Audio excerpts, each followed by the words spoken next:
please smash the subscribe button and click on that bell so you can notify for future videos. Be sure to give this video a thumbs up. Now, on my flight out to California for Star Wars Celebration, I finally got to check out the latest disaster movie, Moonfall. Now, I gotta say, this movie was all right. I mean, it's not the best movie I ever saw, but it's not the worst movie I ever saw either. You know what I'm saying? I mean, it had some really cool moments. It had some really good one-liners in it, and there were some spots in it where you're going, like, really? But at the same time, it was entertaining. For the most part, this movie was entertaining. Now, I don't know how big the screen was on that seat in front of me on the plane, to be quite honest with you. It's smaller than my laptop, that much I do know. But I kind of wish I would have saw this movie on the big screen. But after hearing all the bad reviews and the fan reactions to this movie and how bad it was, and it really killed my motivation to go see it in the theater. I was bound to determine, but the reactions and the reviews just kept on piling up. And it's just like, I don't know, man. I mean, I admit I'm cheap, you know what I'm saying? So, 15 or 2, I opted to go, I'll wait for it to come out and I'll rent it. You know what I'm saying? Because with all these reviews coming out like this, I don't know if I want to spend that money. But you know what? I kind of wish I'd have gone anyway. Moonfall is a 2022 science fiction disaster film directed and produced by Roland Emmerich, who also co-wrote it with Harold Closer and Spencer Cohen. Now, the film follows 2 former astronauts alongside a conspiracy theorist who discovers the hidden truth about Earth's moon when it suddenly leaves orbit. Filming began in Montreal October 2020 after previously being planned for a spring start and lasted for a total of 61 days. Michael Pena, Carolina Bartzak, Maximum Roy, and Stephen Boulgard were added in January of 2021, with Pena replacing Stanley Tucci in his role due to the COVID-19 travel restrictions, preventing Tucci from traveling to the production. Due to the COVID-19 pandemic, the filming had to speed up its principal photography with an additional $5.6 million spent. Among the pandemic's restrictions were the lack of location shooting, forcing the construction of 135 different sets, built primarily on 6 sound stages on Grande Studios. A museum in Florida contributed the original space shuttle cockpit, and NASA provided various data regarding the spacecraft. The film was theatrically released in the United States on February 4th of 2022 by Lionsgate, receiving general negative reviews from the critics. Starring in this movie, Halle Berry, Patrick Wilson, John Bradley, Michael Pena, Charlie Plummer, Kelly Wu, Carolina Bartzak, Maximum Roy, and Stephen Boulgard, and Donald Sutherland, just to name a few. Currently, Moonfall is sitting with a Rotten Tomatoes score of 37%, with 206 top critics so far reporting in.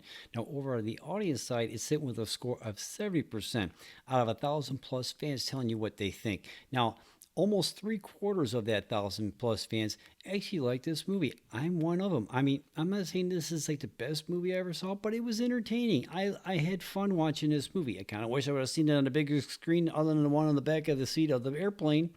But other than that, it wasn't all that bad. You know what I mean? I've been a big fan of Emmerich films for like a long time. He's made a lot of films that I've really dug over the years. Independence Day, Day After Tomorrow, and I don't care what anybody says, I like the Matthew Broderick Godzilla movie. I'm not saying it's the best Godzilla movie of all time.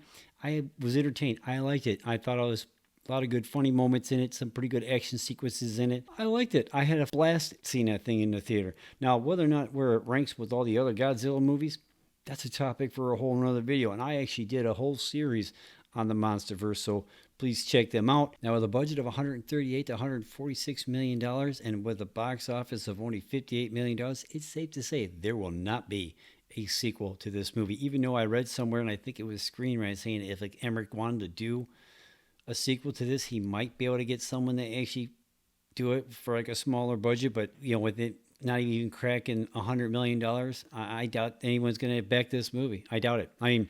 But however, with the streaming war still raging on, maybe somebody would pick this thing up. Maybe an Amazon, maybe a Netflix, they would just give it a smaller budget, like half of what they got last time, and throw it on the platform, just go straight to streaming. It'd be kind of like the old straight to VHS like type days, you know what I'm saying? But I doubt it, but who knows, maybe. Now, I don't know how scientifically accurate you could actually stick a white dwarf star inside a moon-sized thing. I don't really know exactly how all that Dyson sphere thing kind of works. Maybe. Now, I did see a physicist video thumbnail on YouTube, like going over that subject matter. Like, could you actually do it? I didn't click on it and watch it yet and stuff like that, but I'm going to have to say probably not. Then again, that would take technology that we would know nothing about. So that way it would be alien, right? I mean, the concept was interesting, you know, like the moon being hollow and everything, all that other stuff. I thought that was kind of interesting. What could have happened? I don't know. I mean, but I did think it was interesting nonetheless. And this movie, again, was okay. So if you get a chance to actually check this movie out, hopefully via a streaming service that you're already paying for, because you don't want to actually probably pay anything extra for this movie. I mean, I got lucky. It was available for free on the plane, even though like the plane ticket wasn't free, but I got to watch it on the plane without actually having to pay extra money for it. So that's probably another reason why I did watch it. And I got to watch almost more than half of it before we even took off. But that's a topic for a whole nother video. So long story short, this movie's all right. And if you already had the streaming service that it's available on, it's about like 2 hours of your time. It's not that bad. So maybe check it out. You might like it. So did you see the movie Moonfall starring Halle Berry and Patrick Wilson? Let me know in the comments down below. Where does this movie rank with you with all the disaster movies we've gotten over the years? Let me know in the comments down below. I mean, I don't know, man. It wasn't the worst disaster movie I ever saw, but it wasn't the best one either. And I'm kind of glad I got to see it, but I'm also kind of glad I didn't pay movie theater price for it. You know what I mean? So let me know what you think in the comments down below.